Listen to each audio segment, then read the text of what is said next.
The spell is reversed and it's over between Zandile and Nkululeko.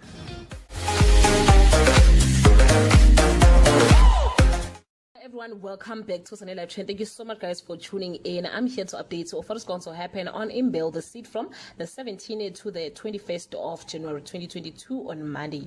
After being reeled up by Zandile, Nkululeko arrived at the Bengo house and shockingly attacks Mazulu. What will become of this on Tuesday?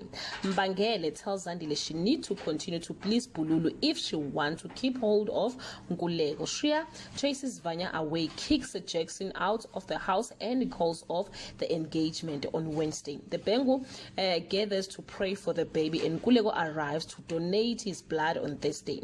Zitulele find out it was the father's blood that helped his newborn daughter. Are they referring to him as the father? On Friday, the spell is reversed and Zandile is distraught when she learns that her family died. Nkululeko is done with Zandile. Zitulele arrives home with his new family. Guys, this is all I have for today. You can leave your comment below and share your opinion. Bye.